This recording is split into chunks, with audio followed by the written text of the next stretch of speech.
자, 그러면 말씀을 찾아 읽어보고 설교를 시작해 보도록 하겠습니다. 오늘 설교 본문은 요한복음 21장 17절 말씀이 되겠습니다. 다 같이 요한복음 21장 17절을 함께 읽어 보도록 하겠습니다. 세 번째 이르시되 요한의 아들 시몬아 네가 나를 사랑하느냐 하시니 주께서 세 번째 네가 나를 사랑하느냐 하심으로 베드로가 근심하여 이르되 주님 모든 것을 아시오매 내가 주님을 사랑하는 줄을 주님께서 아시나이다. 예수께서 이르시되 내 양을 먹이라. 아멘. 자, 저는 방금 우리가 함께 읽어본 이 요한복음 21장 17절 말씀을 가지고 배신을 덮은 사랑 예수, 이와 같은 제목으로 잠시 말씀을 나누고 함께 기도하면서 결단하는 시간을 가져보고자 합니다. 오늘은 이 설교 본문으로서 요한복음 21장 17절 한 구절을 읽었지만 사실은 요한복음 21장 1절부터 19절까지를 살펴보려고 합니다. 그리고 이 요한복음 21장의 시작은 그 후에 라고 하는 시간을 나타내는 부사구로 시작되었습니다. 그러면 이제 자동적으로 이 시간, 그 후라는 것이 어떤 때를 말하는 것인가 궁금한 질문이 떠올라야 할 텐데, 부활하신 예수님을 두 차례 만난 뒤에 라는 뜻이 됩니다. 예수님의 제자들이 부활하신 예수님을 두 차례 만난 뒤에 이렇게 됐다라는 거예요. 다만 예수님의 제자들이 예수님을 두 차례나 만나고도 물론 도마 같은 사람은 한 번만 만났어요. 어쨌든 부활하신 예수님을 그렇게 두 차례나 만나고도 그냥 일상으로 돌아갔다라는 겁니다. 물론 일상으로 돌아갔다라는 것이 뭔가 잘못된 건 아닙니다. 그리고 부활하신 예수님을 만났다라면 뭔가를 반드시 해야 한다라는 이야기를 할 수도 있겠고, 또 뭐 그렇게 특별한 의미를 부여하지 않을 수도 있겠지만, 일상으로 돌아갔던 그들의 모습이 어떠한지에 초점을 둘 필요가 있습니다. 왜냐하면 뭔가 힘이 대단히 없어 보이고 의욕이 꺾인 상태, 비주얼로 본다면 어깨가 축 늘어진 상태로 보인다라는 점이 우리가 신경을 쓰게 되는 대목이기 때문에 그렇습니다. 그 모습이 어떠했는지 요한복음 21장 3절을 한번 읽어드리도록 하겠습니다. 시몬 베드로가 나는 물고기 잡으러 가노라 하니 그들이 우리도 함께 가겠다 하고 나가서 배에 올랐으나 그날 밤에 아무것도 잡지 못하였더니, 이렇게 되어 있습니다. 나는 물고기 잡으러 간다 이렇게 말하는 베드로의 목소리가 사실 의욕이 넘치는 것처럼 보이지 않습니다.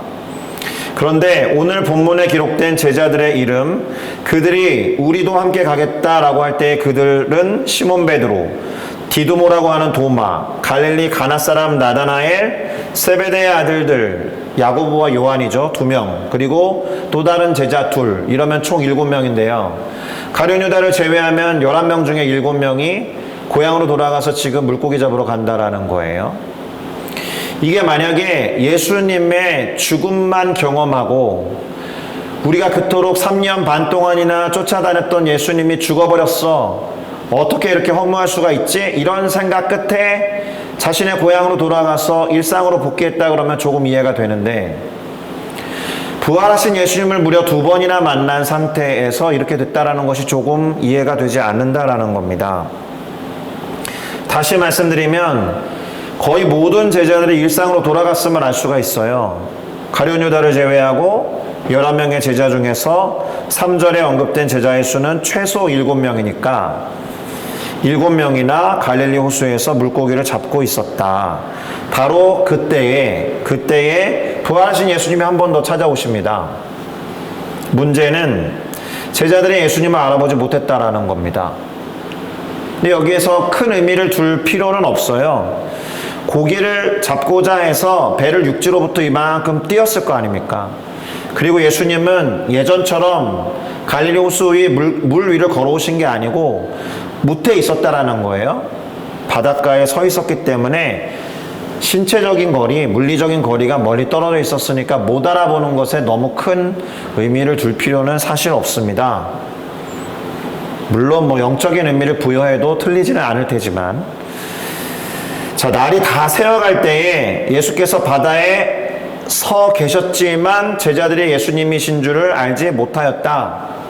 자, 그러는 상황 속에서 예수님이 말을 겁니다. 얘들아, 성경에 얘들아, 얘야, 이런 말이 잘 안 어울릴 것 같은데 예수님이 얘들아 라고 부르셨습니다. 너희에게 고기가 있느냐? 이 질문에 대답합니다. 없습니다. 그래서 다시 말씀하십니다. 그러면 그물을 배의 오른편으로 던져봐라. 그러면 잡을 수 있다. 이렇게 말씀하셨어요. 그 말을 듣고 순종하면서 던졌더니 물고기가 많이 잡혀서 무거워서 들 수 없었다라는 겁니다. 자, 이런 장면들을 경험하고 나니까 이제 거리는 좀 멀어졌어도 이쯤 되면 예수님인 줄 알아차릴 수 있겠죠.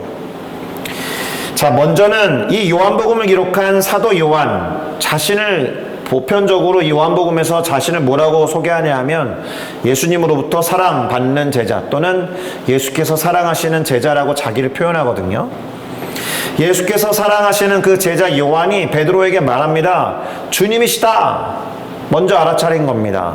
그 말을 들었던 베드로는 벗고 있다가 겉옷을 두른 후에 바다로 뛰어내렸다라는 거죠. 그러니까 뛰어내려도 될 정도의 거리에 배를 띄우고 있었다라는 겁니다. 자, 그러면 주님이시다라는 말을 듣고 바다로 뛰어내리면서 예수님에게로 달려갔던 베드로의 마음은 어떤 것이었을까? 이게 막연한 반가움이었을까요? 아니면 무의식적으로 자기도 모르게 또는 이번이 세 번째인데 왠지 그래야 할 것 같아서 어떤 생각이 드십니까?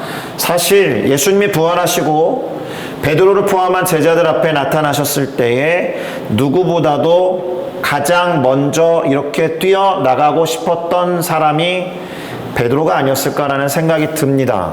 그런데 베드로로 하여금 그렇게 하지 못하게 했던 이유가 있죠. 죄책감이 있었을 겁니다.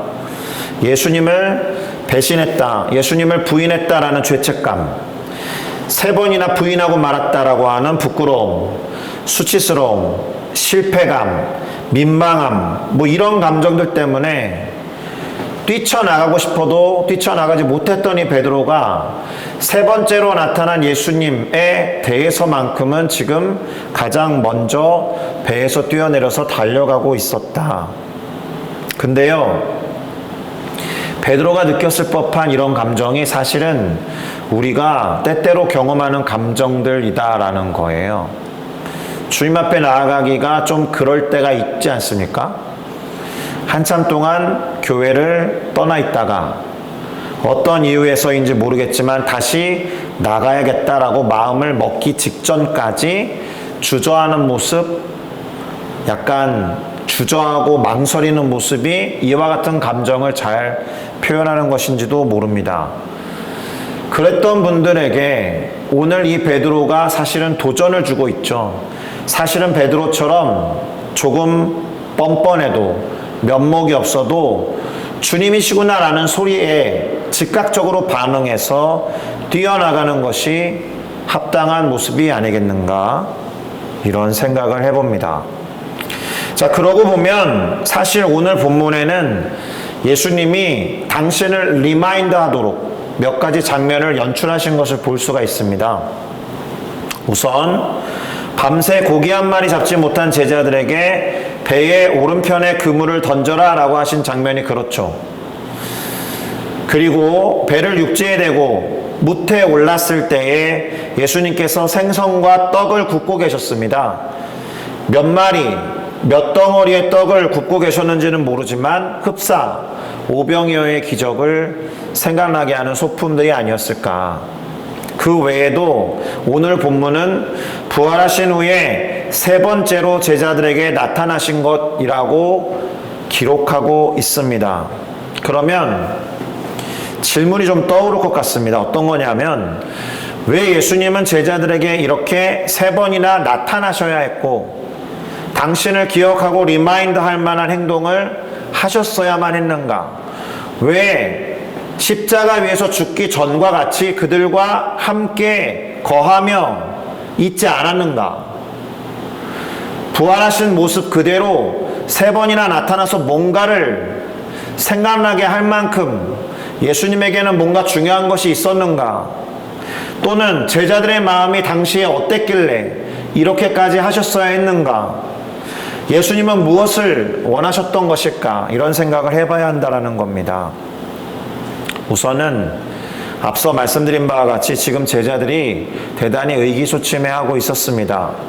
일상으로 돌아와 있는 그들의 모습이 사실은 좋은 모습은 아니었던 것 같습니다.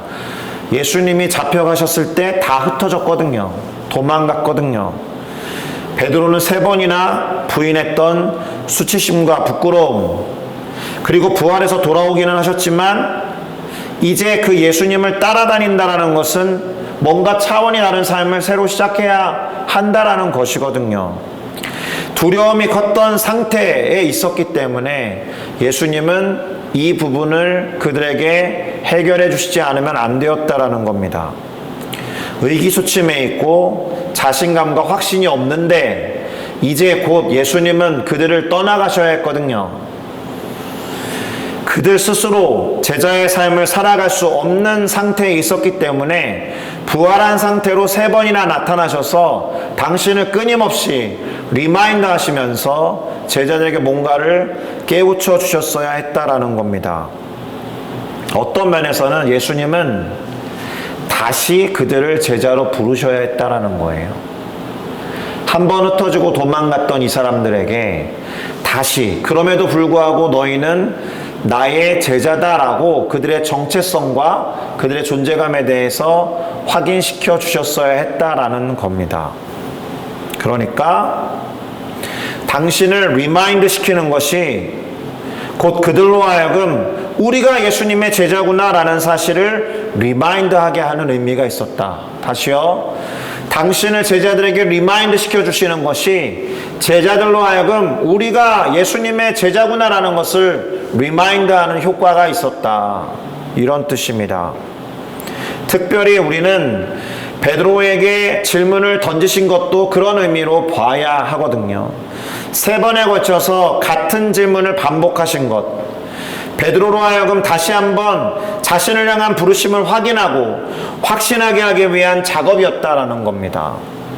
3번의 질문, 3번의 대답, 그리고 그 3번에 대한 예수님의 또 다른 응답, 이것이 반복되고 있는데, 첫 번째로 예수님, 요한의 아들 시몬아, 네가 이 사람들보다 나를 더 사랑하느냐라고 물으셨습니다. 제자들, 같은 자리에 있었던 다른 동료들보다 나를 더 사랑하느냐? 사실 이 질문은 단지 이들 중에서 누구를 첫 번째로 사랑하니 이런 차원의 질문이 아닌 거죠. 왜냐하면 베드로는 사람들을 의식해서 예수님을 부인했기 때문에 네가 그 어떤 상황 가운데에서도 다른 누구보다도 우선순위를 나에게 둘 수 있느냐라고 물어본 것과 같다라는 거예요. 이 질문은 사실 수시로, 때때로, 생각보다 자주 예수님을 잊어버리고 살아가는, 큰 틀에서 배신하고 살아가는 우리들을 향한 질문일 수도 있습니다. 우선순위를 주님에게 두지 못하는 우리들을 향해서 반복해서 물어보시는 거예요. 너에게 나는 최고의 우선순위에 있느냐? 그러면 면목 없지만 답해야 돼요. 제가 주님이 우선순위는 아닌 것 같습니다. 이렇게 답하라는 게 아니고요. 베드로처럼 그렇다라고 답해야 합니다. 대답할 수 있는 용기를 발해야 되는 거예요. 내가 주님을 사랑하는 줄 주님께서 아십니다. 이렇게 대답하기가 쉽지 않죠. 다 아시는데요. 근데요, 이 대답이 가장 적절한 대답입니다. 주님이 잘 아십니다 라는 것에 초점이 있거든요. 주님이 다 아십니다. 제가 거짓말할 수 없고 제가 정직하지 못하게 그런 척 할 수 없는데요, 주님이 다 아십니다 라는 대답만큼 온전하고 완벽한 대답은 없어요. 주님께 맡기는 대답이라는 거예요. 그렇게 대답할 때 주님이 사명을 허락하십니다. 내 어린 양을 먹이라. 그런데 예수님 또 베드로에게 물으십니다. 요한의 아들 시몬아, 네가 나를 사랑하느냐? 주님, 그러하나이다. 내가 주님을 사랑하는 줄을 주께서 아시나이다. 내 양을 치라. 이번에는 이 사람들보다 라는 말을 빼시고 네가 나를 사랑하느냐라고 물으셨습니다. 동일한 질문입니다. 베드로가 3번을 부인한 것을 고려하셔서 3번 물으신 겁니다. 특이한 건 이번에는 내 양을 먹이라 라는 말 대신에 내 양을 치라 라고 말씀하셨다라는 겁니다. 이 부분은 조금 있다가 설명해 드리겠습니다. 3번째 똑같이 물으시죠. 요한의 아들 시몬아, 네가 나를 사랑하느냐? 베드로가 근심합니다. 그래도 무릅쓰고 또 대답합니다. 주님이 모든 것을 아시오매 내가 주님을 사랑하는 줄 주께서 아시나이다. 그랬더니 내 양을 먹여라 라는 말씀을 하셨다라는 거예요. 일단 제자들에게 나타났던 3번 모두 베드로는 그 현장에 있었습니다. 물론 베드로만 3번 모두 예수님을 뵌 건 아닐 겁니다. 도마 같은 사람은 지금 2번째 뵌 것이고요. 오늘 이 현장에 있는 7명을 제외하고 나머지 4명은 2번 또는 1번만 뵌 것일 수 있습니다. 어쨌든 베드로는 3번 다 있었습니다. 3번을 부인했는데 3번 나타나신 예수님을 다 만났습니다. 그리고 3번 질문을 받고 3번 대답을 하고 3번 사명에 대한 이야기를 듣습니다. 게다가 이 3번째로 나타나신 예수님의 모습은 베드로를 처음으로 제자로 부를 때의 장면을 그대로 재현하셨어요. 뭔가 이 베드로를 향한 특별한 마음이 있었던 것처럼 보입니다. 이쯤에서 베드로를 처음에 부르셨던 장면을 한번 설명해 드리면 누가복음 5장에 나오는 이야기인데요. 제가 읽어 드리겠습니다.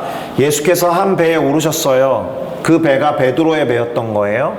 그리고 육지로부터 그 배를 조금 떨어뜨려 놓으시고 육지를 바라보시면서 가르치셨어요. 회중들이 육지에 있었던 것이고 베드로의 배가 일종의 감배상이었던 거예요. 말씀을 마치고 시몬에게 말합니다. 깊은 데로 가서 그물을 내려 고기를 잡아라. 시몬이 대답하여 이르되 선생님, 우리들이 밤이 새도록 수고하였지만 잡은 것이 없습니다. 그러나 주님의 말씀에 의지하여 내가 그물을 내리리이다 하고 그렇게 하니 고기를 잡은 것이 심이 많아서 그물이 찢어지는지라. 이에 다른 배에 있는 동무들에게 손짓하여 와서 도와달라고 하니 그들이 와서 2 배의 체험에 거의 배가 잠기게 되었더라. 시몬 베드로가 이를 보고 예수님의 무릎 아래 엎드려 이르기를 주여 나를 떠나소서 나는 죄인이로소이다 하니 이는 자기 및 자기와 함께 있는 모든 사람이 고기 잡힌 것으로 말미암아 놀랐고 세베대의 아들로서 시몬의 동업자인 야고보와 요한도 놀랐음이라. 예수께서 시몬에게 이르시되 무서워하지 말아라. 이제 후로는 네가 사람을 취하리라 하시니 그들이 배들을 육지에 대고 모든 것을 버려두고 예수를 따르니라. 이렇게 되어 있습니다. 조금 차이가 나는 건 처음에 부름받았을 때 베드로는 주여 저를 떠나소서라고 했지만 지금 이 장면을 재현하신 예수님 앞에는 누구보다도 먼저 뛰어왔다라는 겁니다. 더 이상 내 마음속에서 예수님을 부인해서 심리적으로 떠나는 것을 포함해서 육체적으로도 예수님을 떠날 수 없다라는 의지의 표현일 수 있습니다. 베드로는 그렇기 때문에 지금 재현되고 있는 현장에서 남다른 느낌을 가질 수밖에 없었다라는 겁니다.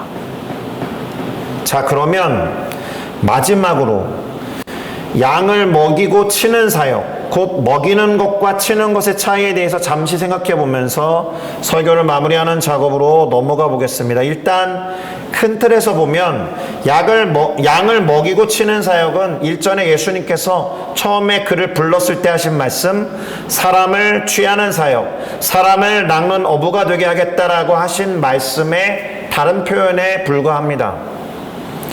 그런데 양을 먹이고 치는 사역, 이때 양을 당신의 양이라고 표현하셨습니다. 나의 양. 그러니까 제자 양육은 제자 양육하는 사람의 제자가 아니라 그것을 명하신 예수님의 제자를 양육하라는 말과 같습니다. 그리고 먹이는 것과 치는 것에 있어서 중요한 것은 양이 필요한 풀을 잘 먹도록 쳐서 지팡이와 막대기를 활용해서 인도하는 것에 있습니다. 지팡이와 막대기로 양들을 툭툭 치면서 바른 길로 인도하기만 하면, 여기서의 바른 길이란 양이 먹을 수 있는 물가가 어디에 있는지, 양이 먹을 수 있는 푸른 풀밭이 어디에 있는지를 아는 것에 있거든요. 그러면 목자는 지팡이와 막대기로 거기로 인도만 하면 먹을 것을 공급하시는 분은 하나님이시다라는 뜻이 되는 겁니다. 잘 인도만 하면 먹이시고 키우시고 자라게 하시고 성장시키시고 성숙시키시는 분은 하나님이시다라는 뜻이 있습니다. 베드로와 제자들이 물고기를 잡지 못했어도 예수님은 그들로 하여금 물고기를 잡도록 지도하신 것처럼, 그리고 무트로 오르게 하신 다음에 직접 먹이신 것처럼 바른 길로 인도하고 먹이시는 것, 이것이 목자의 역할이다라는 겁니다. 자, 이제 마무리해 보겠습니다. 우선 예수님은 베드로의 필요를 채워주셨습니다. 사람을 낚는 어부가 되게 하겠다라는 말씀을 하시기 전에 밤새 고생하면서 빈손으로 있었던 베드로의 필요를 채워주셨습니다. 일종의 먹이신 겁니다. 그리고 당신의 공생애를 따라다니도록 인도하시고 친히 제자 양육을 하셨습니다. 때때로 책망도 하시고 가르쳐 주시기도 하셨습니다. 일종의 치신 겁니다.